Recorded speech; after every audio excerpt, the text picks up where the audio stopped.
Umugong lalo ang usap-usapan tungkol sa hiwalayan ng magjowang sina Sian Lim at Kim Chiu matapos gisahin ang tanong ni Ungovable Star Vice Ganda, ang co-host nito sa isang episode ng It's Showtime nitong Huwebes.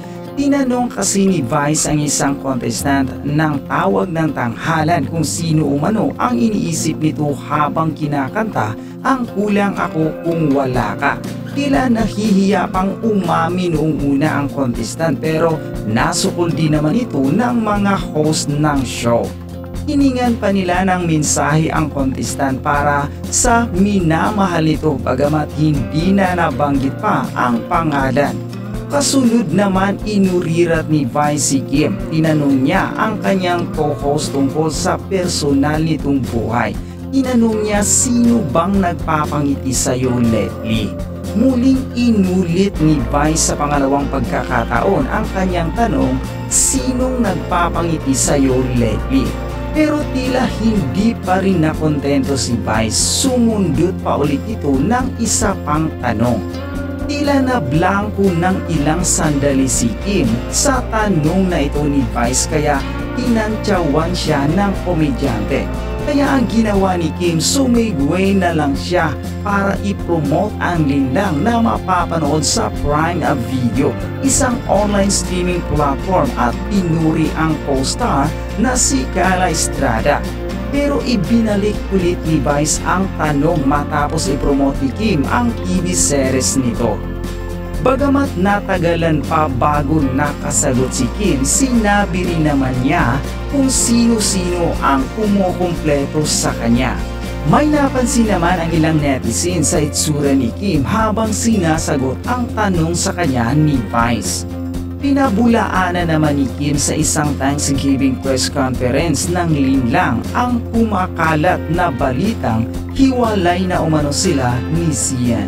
Oy, eto na nga, Maren. Ito nakaraan lamang, nag-usap-usapan sa mundo ng social media ang hiwalayan nga, ng couples na sina Richard Gutierrez at Sara Labati. Ngayon naman, pinag-uusapan din ang mismong relasyon ni Kim Chiu at Sian Lim dahil di umano'y hiwalay na raw ang dalawa.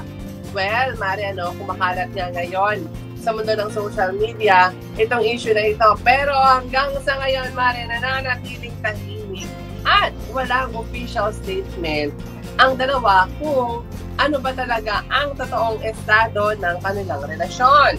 Pero recently kasi, Mare, napansin ng mga madlang netizen, lalo na ng mga chikadora natin kapitbahay, na bihira na nga daw mag-upload or mag-post sa kanya mga social media accounts itong si Kim Chiu na kasama itong si Sian Lim. At kamakailan lamang sa kanyang travel vlog, hindi rin nakitang kasama ni Kim Chiu ang kanyang jowa na si Sian. Kaya naman, umubong na nga ang usap-usapan na di umano'y hiwalay na itong dalawa. Pero syempre, ang confirmation or ang official statement magkagaling pa rin sa kanilang dalawa kung ano na nga ba ang totoong estado ng kanilang relasyon. Kaya aabangan pa natin yan sa mga susunod pang mga araw. Pero ikaw ba, Mare? Anong masasabi mo dito sa issue na to? Especially, matagal nang magkarelasyon itong si Sian at itong si Kim, If ever ba, ano yung statement dito sakaling hiwalay na nga itong dalawa?